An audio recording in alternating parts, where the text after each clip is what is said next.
Shalom siswa-siswi yang diberkati Tuhan, apa kabar?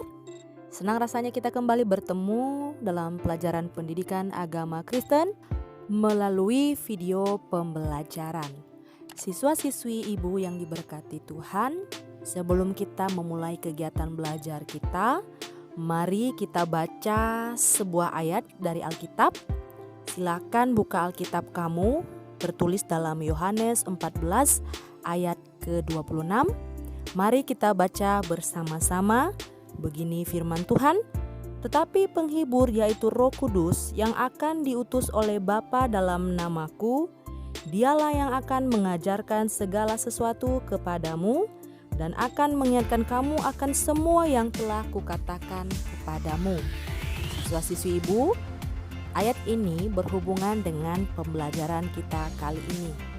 Nah, sebelum kita masuk dalam doa, mari dengarkan sebuah lagu. Lagu ini tentang kehadiran Roh Kudus. Bagi kamu yang sudah tahu, mari nyanyi bersama. Tapi bagi kamu yang belum tahu, silakan dengarkan lagu berikut dengan seksama.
Baik, kita langsung saja berdoa. Mari persiapkan dirimu, kita berdoa.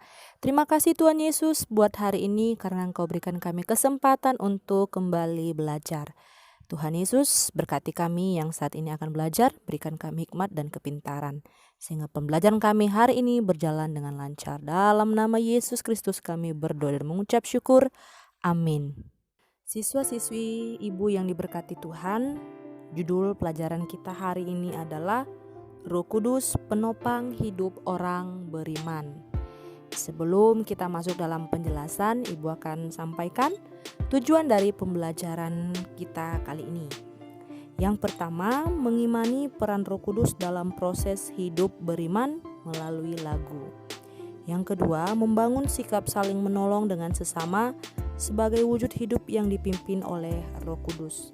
Dan yang ketiga, menjelaskan peran Roh Kudus sebagai pribadi ketiga Trinitas.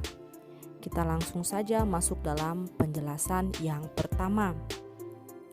Anak-anak Ibu sekaliannya, apakah kalian tahu siapakah Roh Kudus? Siapakah Roh Kudus itu? Roh Kudus adalah suatu pribadi nyata yang datang untuk tinggal dalam pengikut Kristus yang sejati setelah Yesus bangkit dari kematian dan bertakhta di surga. Roh Kudus bukanlah suatu yang samar, bayangan halus, maupun suatu kekuatan tanpa pribadi. Dia adalah suatu pribadi yang sama dalam segi apapun dengan Allah Bapa dan Allah Anak. Roh Kudus dianggap sebagai pribadi ketiga dari Allah Tritunggal. Dalam bahasa Yunani, Roh Kudus disebut dengan Parakletos, artinya dipanggil untuk menolong atau menasehati. Nah, pada pelajaran ini kita akan membahas bagaimana peranan Roh Kudus dalam menopang hidup kita sebagai orang-orang beriman agar kita memperoleh kekuatan dalam menghadapi berbagai tantangan dan pencobaan. Pembahasan yang pertama, Tuhan Yesus menjanjikan Roh Kudus. Siswa-siswi Ibu sekaliannya, Roh Allah telah sejak lama bekerja dalam kehidupan manusia, bahkan sebelum sesuatu dijadikan, Roh itu sudah ada. Nah, sebelum Tuhan Yesus menjalankan tugasnya, Roh itu menampakkan dirinya pada peristiwa pembaptisan Yesus di Sungai Yordan dan memimpin Yesus ke padang gurun untuk dicobai. Roh Kudus menjalankan peranan sebagai pengganti Tuhan Yesus yang secara fisik sudah kembali kepada Bapa di surga. Paulus dalam pelayanannya tidak berjalan dengan mudah dan mulus. Ada banyak tantangan dan ancaman yang harus dihadapi. Meskipun Paulus merasakan tekanan dan penderitaan yang berat, tetapi ia tetap bertahan dalam pelayanannya. Bagi Paulus, jelas Allah sendirilah yang memberikan kepadanya kekuatan yang ia butuhkan. Dan pemberian itu ia peroleh lewat Roh Kudus yang telah Tuhan Yesus karuniakan kepada para murid dan kepada setiap orang percaya dan mengikut Dia. Pembahasan selanjutnya, Roh Kudus menghibur dan menguatkan. Jadi dari penjelasan yang pertama tadi sudah disinggung ya, janji Tuhan Yesus yang mengutus Roh Kudus yang juga disebutnya sebagai penghiburan. Anak-anak, penghiburan itu memang selalu mengandung penguatan. Kata penghibur yang digunakan untuk merujuk kepada Roh Kudus biasanya diterjemahkan menjadi comforter. Nah, ini dalam bahasa Inggris ya. Akar kata comforter berasal dari dua kata bahasa Latin, yaitu yang pertama itu dari cum, artinya bersama-sama, dan forte artinya kekuatan. Nah, jadi dapat disimpulkan bahwa kata comfort atau menghibur artinya datang dan hadir bersama dengan orang yang berduka atau mengalami kemalangan untuk menguatkannya. Inilah peranan Roh Kudus di dalam hidup orang Kristen. Pembahasan yang selanjutnya, peran Roh Kudus dalam gereja dan umat. Dalam waktu sekitar 50 tahun terakhir ini, dunia menyaksikan pertumbuhan gereja-gereja yang sangat luar biasa. Di Asia, Afrika, dan Amerika Latin, gereja-gereja baru bertumbuh di mana-mana. Dan kebanyakan dari gereja itu adalah gereja-gereja Pantekostal. Ini adalah hasil pengamatan yang ditemukan oleh Donald Miller, profesor bidang studi agama di University of Southern California College. Dia mengamati lebih dari 20 negara di 4 benua. Nah, gerakan Pantekostal tersebut memberi dampak positif bagi para anggota gerejanya. Semuanya itu tidak terlepas dari peranan Roh Kudus yang sangat diutamakan di kalangan gereja-gereja ini. Jadi peranan Roh Kudus itu sangat besar ya dalam pertumbuhan gereja. Mulai dari anggota-anggota gereja yang memiliki sifat-sifat yang dulunya menyimpang dari firman Tuhan, lalu kemudian mengalami perubahan semakin mendekat dan melakukan perbuatan yang berkenan di hadapan Tuhan. Nah, itulah dia siswa-siswi Ibu sekaliannya, penjelasan dari materi kita hari ini.